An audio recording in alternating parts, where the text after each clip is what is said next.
Well, Florida has announced plans to end vaccine mandates statewide, including for school children. It would make Florida the first state to end a long-standing and constitutionally upheld practice of requiring certain vaccines for school students. Let's bring in Candace Matteis to dig in deeper on this. She's the Vice President of Policy and Advocacy at the Partnership to Fight Infectious Disease. Thank you for being with us. We heard vaccines was a huge topic on Capitol Hill earlier today with the Secretary of Health and Human Services testifying, and then, of course, what we're seeing in the states. Let's just start with what parents might be most interested in, and that's what could happen if school children do not get vaccinated.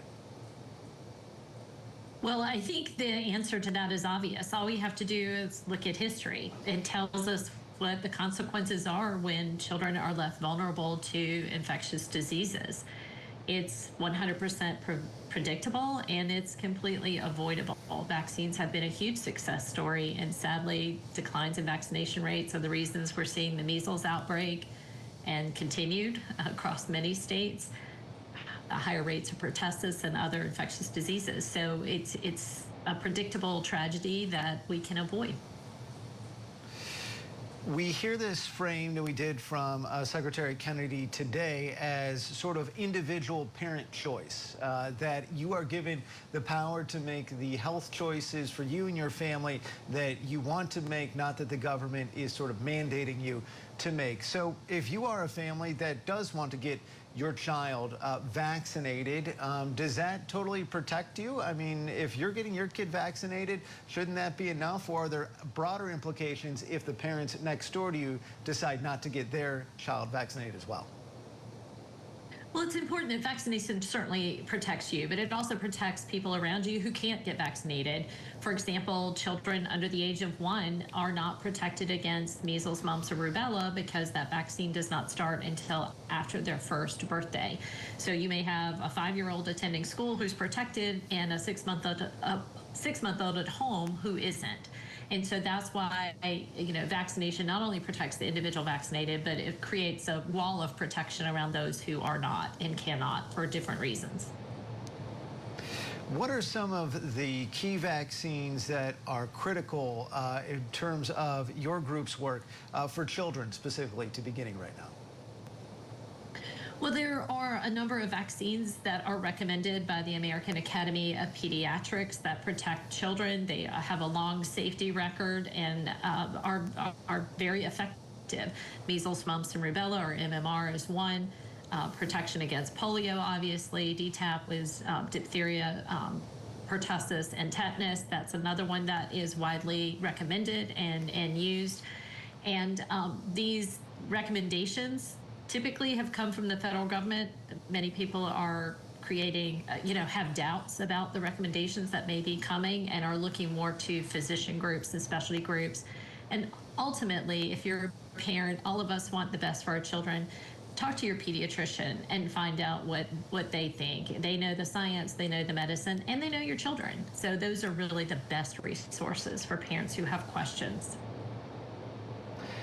In the wake of what we're seeing in Florida, what we're seeing out of Washington in this administration right now, have you seen a sort of rise of misinformation? Has it been more difficult to combat longstanding sort of mis and disinformation that has been discredited? Is that becoming more and more difficult for you and your line of work?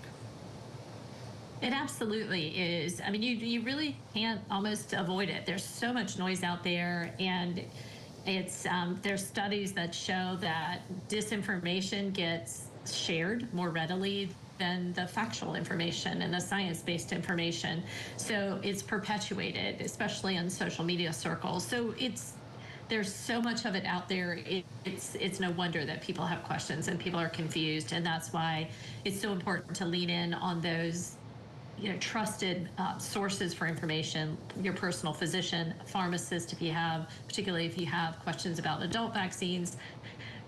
Talk to the people who know the science, who know the medicine, and can give you the best advice.